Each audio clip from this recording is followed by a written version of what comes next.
వాళ్ళు ఏ విధంగా విద్య చెప్తారో ఇప్పుడు కాలుతున్న మారానికి అదేవిధంగా ప్రభుత్వం కూడా అన్ని పాఠశాలల్లో ఇంగ్లీష్ బోధన తప్పనిసరి చేసింది కదా, వాళ్ళు ఏ విధంగా చేస్తారని చెప్పి 1-2 అభ్యర్థులకు సంబంధించిన దరఖాస్తులు తీసుకొని ఏదో చిన్న చిన్న తప్పులు ఉన్నాయని చెప్పి మొత్తం వ్యవస్థ అంతా నాశనమైనట్టు మాట్లాడుతున్నారు. దీనికి ఏం సమాధానం చెప్తారు? స్పష్టంగా జీవో కూడా ఇవ్వడం జరిగింది ఆ రోజు. The candidate should be qualified in the AP teacher eligibility test, AP TET or CTET for the post of school assistants, secondary grade teachers, TGT special education and HGT special education. ఆ రోజు ఇచ్చిన DSC నోటిఫికేషన్లో స్పష్టంగా చెప్పడం జరిగింది, meritorious sports కోటాలో ఉన్న వాళ్ళు ఖచ్చితంగా సబ్జెక్టు టీచర్లకు ఖచ్చితంగా టెట్ పాస్ కావాల్సి ఉంటుంది, సంబంధిత సబ్జెక్టులో నిష్ణాతులై ఉండాలి, పరీక్ష పాస్గా బీఈడి కానీ హెచ్జిటి కానీ పాస్ కావాల్సి ఉంటుంది. అదేవిధంగా ఫిజికల్ డైరెక్టర్స్ కానీ పీఈటీలకు కూడా స్పష్టంగా చెప్పడం జరిగింది. In respect of the post related to physical education and sports training such as physical education teachers, coaches, the requirement of essential qualification like BPED, diploma in coaching, etc. will be temporarily relaxed for appointment under sports quota. The temporary relaxation is intended to strengthen the sports education and training in such institutions by the meritorious sports persons. However, such selected candidates appointed under sports quota shall acquire the required qualification within a period not exceeding 5 years from the date of appointment of such post. Only drill masters ga ఉద్యోగం పొందే వారికి BPEd కానీ లేకపోతే PED training అవసరం లేదు, వారికి relaxation ఇస్తున్నాం. వారు అపాయింట్మెంట్ అయిన 5 సంవత్సరాల లోపల సంబంధిత ట్రైనింగ్ను పూర్తి చేయాల్సి ఉంటుంది. డ్రిల్ మాస్టర్ పీఈడీలకు ఈ ఫిజికల్ డైరెక్టర్స్కు టెట్ రాయాల్సిన అవసరం లేదు.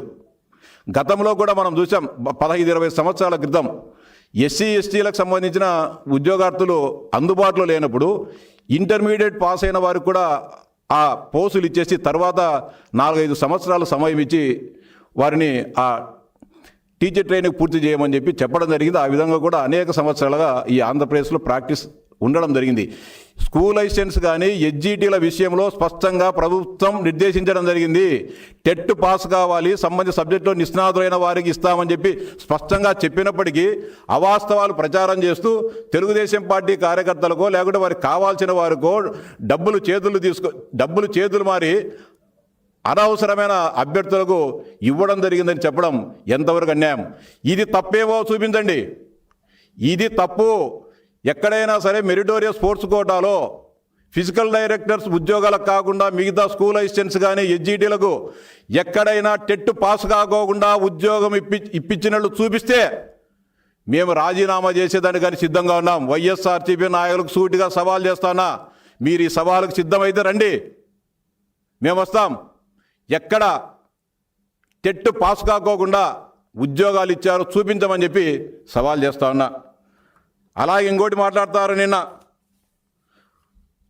కూనా రవికుమార్ గారు సాఫ్ట్వేర్ ప్రెసిడెంట్గా ఉన్నారు, ఆయన ఉన్నాడు, ఆయన 38 పోస్టులు సాఫ్ట్వేర్కి ఇచ్చారని. అదేవిధంగా విశాఖ పార్లమెంట్ సభ్యులు భరత్ గారు జూడో ప్రెసిడెంట్గా ఉన్నారు, ఆయన ఉండేటప్పుడు 39 ఇచ్చారు. అదేదో బ్యాడ్మింటన్ అంట, దాంట్లో 48 ఇచ్చారు. బాల్ బ్యాడ్మింటన్ అనేది నువ్వు నేను పుట్టకముందు, ఈ దేశానికి స్వాతంత్రం రాకముందు నుంచి ఆట ఉంది ప్రపంచవ్యాప్తంగా, బాల్ బ్యాడ్మింటన్. అదో ఏందో ఈ సందర్భంగా ఆ పెద్ద మనుషులకు స్పష్టంగా చెప్తా ఉన్నా, కూనా రవికుమార్ గారు 2026 సంవత్సరం జనవరిలో సాఫ్ట్వేర్ గౌండు కొట్టించి మీరు ఎక్కడికి రమ్మంటే ఎక్కడికి వచ్చి క్షమాపణ చెప్తాం. అంటే నోరు ఉంది కదా అని చెప్పి ఇష్టానుసారంగా మాట్లాడితే సహించాం. కూనా రవికుమార్ గారు 38 మందికి సాఫ్ట్వేర్ సర్టిఫికేట్లు ఇచ్చి ఉద్యోగాలు ఇప్పించినాడా? చూపిస్తారా మీరు? ఒక్క సర్టిఫికేట్ చూపించండి. భరత్ గారు జూడో ప్రెసిడెంట్గా ఉన్నారా? ఒక్కటి చూపించండి, ఛాలెంజ్ చేస్తూ ఉన్నాం. ఇంకా చెప్తా, మీరిచ్చిన ఉద్యోగాలలో ఇప్పుడు వచ్చిన ఉద్యోగాలలో సాఫ్ట్వేర్కి సంబంధించి ఎప్పుడు ఇచ్చారు? 2000 ఒక అబ్బాయి ఇంద్రజ 2021లో సాఫ్ట్వేర్ టోర్నమెంట్లో పథకాలు సాధించిన ఉద్యోగం రావడం జరిగింది. ఇంకొక అమ్మాయి యశ్వంత్ 2022లో ఇచ్చిన సాఫ్ట్వేర్ ట్రైనింగ్, అప్పుడు కూనా రవికుమార్ గారు అధ్యక్షునిగా ఉన్నాడా? ఇంకా షేక్ హఫీజ్ 2012లో కాంగ్రెస్ పార్టీ ఈ రాష్ట్రంలో ఉమ్మడి ఆంధ్రప్రదేశ్ రాష్ట్రంలో అధికారంలో ఉన్నప్పుడు ఇవ్వడం జరిగింది. ఇంకొక ఆయన వల్లూరమ్మ 2008లో మీ తండ్రి గారు ఈ ఉమ్మడి ఆంధ్రప్రదేశ్ రాష్ట్రానికి ముఖ్యమంత్రిగా ఉన్నప్పుడు సాఫ్ట్బాల్ క్రీడాకారిణిగా పథకాలు సాధించని చెప్పి ఇవ్వడం జరిగింది ఉద్యోగాలు. ఇంత వాస్తవాలు పెట్టుకొని, ఇంత సత్యాలు పెట్టుకొని, ఇంత మన కళ్ళకు కట్టినట్టు సత్యాలు ఉంటే అవాస్తవాలు మాట్లాడడం ఎంతవరకు సమంజసం అని చెప్పి ఈ రాష్ట్ర ప్రజలందరూ కూడా గమనించాలని చెప్పి సవినయంగా విజ్ఞప్తి చేస్తున్నా. ఇంకా మీరు సచివాలయ ఉద్యోగాలు ఇచ్చినారు, మీరేదో చెప్తున్నారు మొన్న జాతీయ అంతర్జాతీయ స్థాయిలో ఉన్న క్రీడాకారులకు కొంతమందికి ఉద్యోగాలు రాలేదు అని చెప్పి మీరు సచివాలయ ఉద్యోగాలు ఇచ్చారు. ఒక ఆయనకి ఇచ్చారు, ఏఎన్ఎం వాడు హెల్త్ సెక్రటరీ, ఒక అమ్మాయికి గుజ్జలపూడి గ్లోరీ వాలీబాల్ ఇచ్చారు. ఏమిచ్చారు? హెచ్జిఎఫ్ అంటే school games federation inter district volleyball టోర్నమెంట్లో వచ్చిందని చెప్పి మీరు ఉద్యోగం ఇవ్వడం జరిగింది. ఏంది ఇది? స్కూల్ గేమ్ ఫెడరేషన్ అంటే 10వ తరగతి లోపల జరుగుతాయి. 8వ తరగతి, 9వ తరగతి, 10వ తరగతి లోపల జరిగితే అట్లటోళ్లకు మీరు ఉద్యోగాలు ఇవ్వడం జరిగింది. ఇంకొక ఆమెకి ఇచ్చారు, Sandeep, JNTU Kakinada inter college క్రికెట్లో పాల్గొన్నాడు ఆయన. ఏది కాకినాడ యూనివర్సిటీ పరిధిలో ఇంజనీరింగ్ కాలేజీలో ఒక 20, 30, 40 ఉంటే కాలేజీల మధ్య పోటీలు జరిగితే పార్టిసిపేట్ అయిన దానికి, మళ్ళీ విన్నరు రన్నరు లేకుంటే థర్డ్ ప్లేస్ కాదు, పార్టిసిపేట్ అయిన దానికి మీరు ఉద్యోగాలు ఇవ్వడం జరిగింది. అంటే ఇంత అన్యాయంగా ఇచ్చింది మీరు ఉద్యోగాలు. Rajarao ball badminton Nagarjuna university inter college participation, first prize, second price లేకుంటే మొదటి స్థానం, రెండో స్థానం కాదు, పార్టిసిపేట్ కాలేజీల తరఫున పార్టిసిపేట్ అయిన వాళ్ళకే మీరు ఉద్యోగాలు ఇచ్చి ఈరోజు మాట్లాడుతున్నారు. ఇంకొక ఆయన ఏం ఉద్యోగం ఇచ్చారు? మహిళా పోలీస్ ఇచ్చారు. అనుదివ్య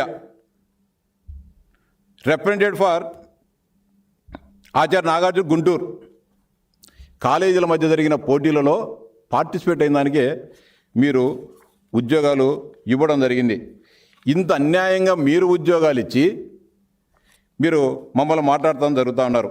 ఇంకా Venkatapavani AP state rural sports competition held at Anantapur wrestling అంట.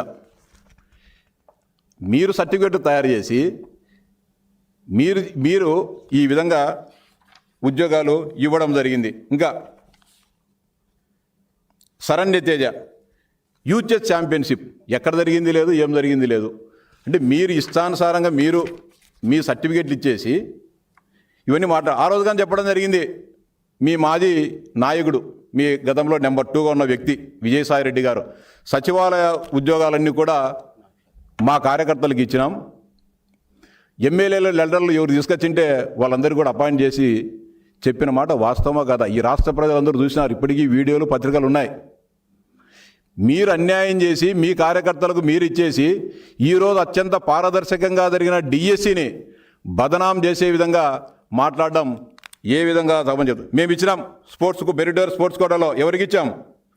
Saipriya participated in 74th senior national championship 2021లో బెంగళూరులో జరిగిన పోటీలలో విజేత అయిన ఆమెకి ఇచ్చినాం. K Swathi 41st senior inter state level archery దాంట్లో ఇచ్చినాం. Veeranjaneyulu all India inter university టోర్నమెంట్లో విజేత అయిన వీరాంజనేయులు గారికి ఇచ్చినాం. Sitaramudu national games 2002 held at Hyderabad national games. అంటే భారత ప్రభుత్వ ఆధ్వర్యంలో, భారత క్రీడా మంత్రిత్వ శాఖ ఆధ్వర్యంలో జరిగే పోటీల్లో పాల్గొన్న వారికి మేము ఉద్యోగాలు ఇస్తే మీరు కాలేజీల మధ్య జరిగిన వాళ్ళకు పథకాలు వచ్చిన వాళ్ళకి కాదు, పార్టిసిపేట్ అయిన వాళ్ళకు మీరు ఉద్యోగాలు ఇచ్చి ఈరోజు రాష్ట్ర ప్రజలందరినీ కూడా తప్పుదోవ పట్టించడం జరుగుతోంది. ఛాలెంజ్ చేస్తూ ఉన్నాం. తెలుగుదేశం గతంలో కూడా స్పష్టంగా చెప్పాం, 382 మందికి మెరిటోరియస్ స్పోర్ట్స్ కోటాలో ఉద్యోగాలు ఇస్తే ఎవరు ముఖ్యమంత్రిగా ఉన్న కాలంలో ఈ సర్టిఫికెట్లు వచ్చాయో, అంటే ఆ ముఖ్యమంత్రులు లేకుంటే ఆ రాష్ట్ర ప్రభుత్వాలు ఇచ్చినాయని కానీ నేను చెప్పేది ఆ ముఖ్యమంత్రులుగా ఉన్న సమయంలో వచ్చిన సర్టిఫికేట్లు. అంటే ఇతర రాష్ట్రాల్లో ఇతర దేశాల్లో పాల్గొన్న క్రీడాకారులకు వచ్చినది. తెలుగుదేశం పార్టీ అధికారంలో ఉన్నట్టే 1994 నుంచి 2004 మధ్యకాలంలో, 2014 నుంచి 2019, 2024 జూన్ నుంచి ఇంతవరకు ఉన్న కాలంలో ఇచ్చిన సర్టిఫికేట్లో వచ్చిన ఉద్యోగాలు పొందిన వారు 142 మంది. కాంగ్రెస్ పార్టీ మీ తండ్రి రాజశేఖర రెడ్డి గారు ముఖ్యమంత్రిగా ఉన్నప్పుడు, తర్వాత కిరణ్ కుమార్ రెడ్డి రోషయ్య గారు ముఖ్యమంత్రిగా ఉన్నప్పుడు ఇచ్చిన సర్టిఫికేట్లు 2004 నుంచి 2014 వరకు ఇచ్చిన సర్టిఫికేట్లో వచ్చే ఈ ఉద్యోగాలు పొందిన వారు 105 మంది.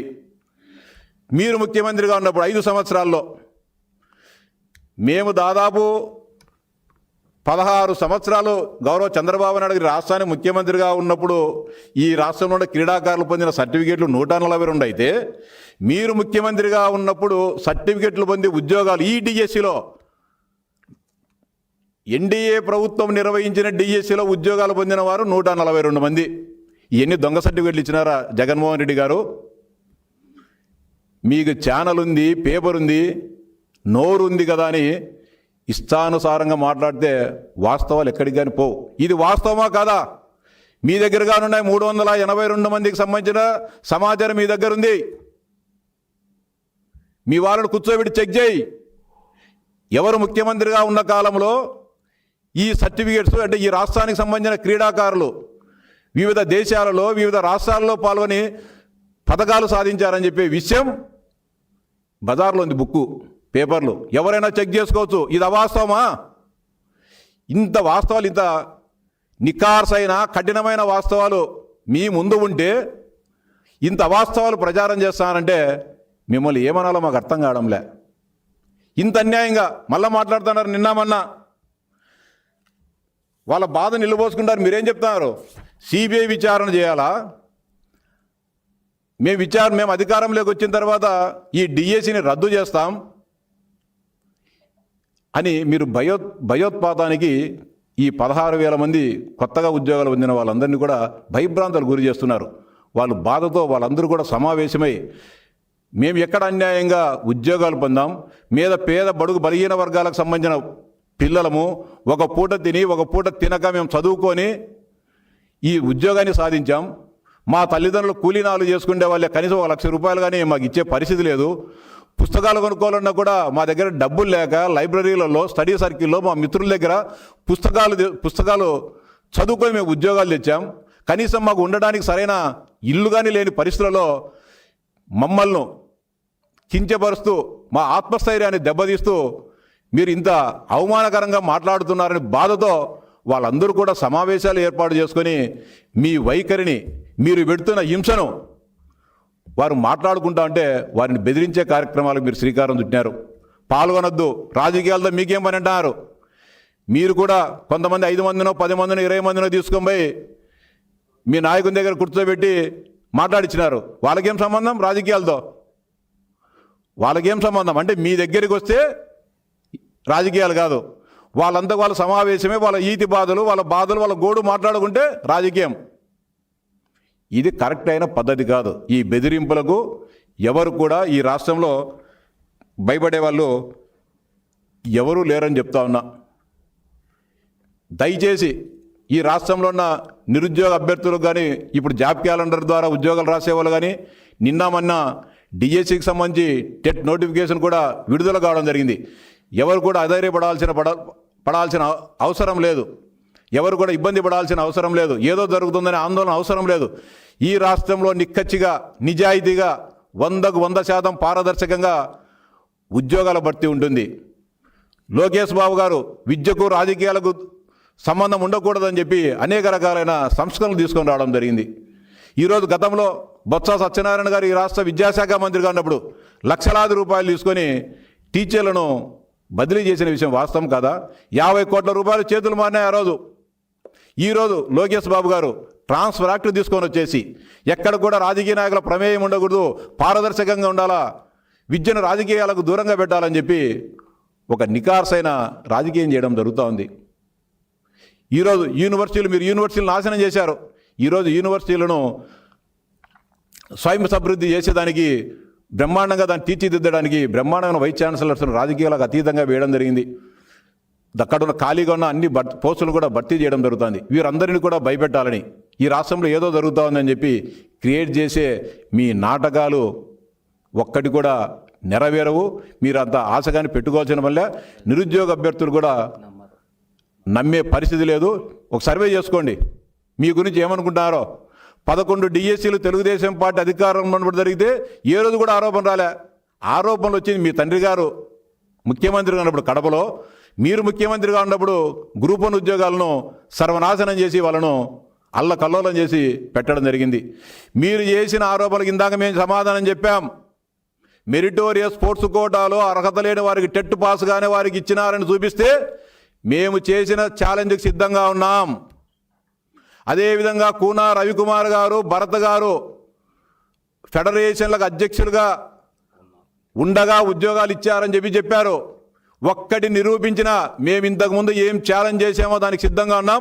మీరు సిద్ధంగా ఉన్నారో మీడియా ముందుకు వచ్చి తేల్చి చెప్పాలని చెప్పి హెచ్చరిస్తూ ఉన్నాం. ఎప్పుడైనా ఎక్కడైనా కూడా బహిరంగ చర్చకు సిద్ధంగా ఉన్నాం. ఎక్కడైనా సరే స్పోర్ట్స్ కోటాలు అనర్హులకు ఇచ్చినామని కానీ, ఎక్కడైనా ₹1 డబ్బులు చేతులు మారినట్లు కానీ, ఎక్కడైనా సూచరాతలు జరిగినట్లు కానీ, ఎక్కడైనా కాపీయింగ్ జరిగినట్లు కానీ, మాల్ ప్రాక్టీస్ జరిగినట్లు కానీ, మెరిటోరియస్ స్పోర్ట్స్ కోటాలో ఫిజికల్ ఎడ్యుకేషన్ టీచర్స్కి సంబంధం లేకుండా మిగతా స్కూల్ అసిస్టెంట్ కానీ ఎడ్జిటీలకు టెట్ పాస్ కాకోకుండా ఎక్కడైనా ఒక ఉద్యోగం ఇచ్చినట్లు చూపిస్తే క్షమాపణ, ఎక్కడైనా సరే మేము చెప్పిన ఛాలెంజ్కి సిద్ధంగా ఉన్నాం. ఎక్కడైనా సరే బహిరంగ చర్చకు కూడా సిద్ధంగా ఉన్నాం. దేనిపైన కూడా డిఎస్సి పైన ఎక్కడైనా ఎప్పుడైనా తాడేపల్లి సెంటర్లో అయినా, బెంజి సర్కిల్లో అయినా, కడప కోటిరెడ్డి సర్కిల్లో అయినా, కర్నూలు కొండారెడ్డి బుర్జు దగ్గరైనా, మీ ఇడుపలపాయ ప్యాలెస్లో అయినా, ఎక్కడైనా సరే మీరు చర్చకు రండి. మీరు ఒక్కరొస్తే ఒక్కరొస్తాం, మీరు ఇద్దరు రమ్మంటే ఇద్దరు వస్తాం, మీరు 10 మంది అంటే 10 మందిని రమ్మంటాం. డే టు టైము మీరు చెప్పండి. ఇదే మా సవాల్. మెసేజ్ పెట్టండి, మాకు అవసరం లే. మా నెంబర్లు కావాల్సింది మీకు చెప్తాం. నా నెంబర్ 9490122964.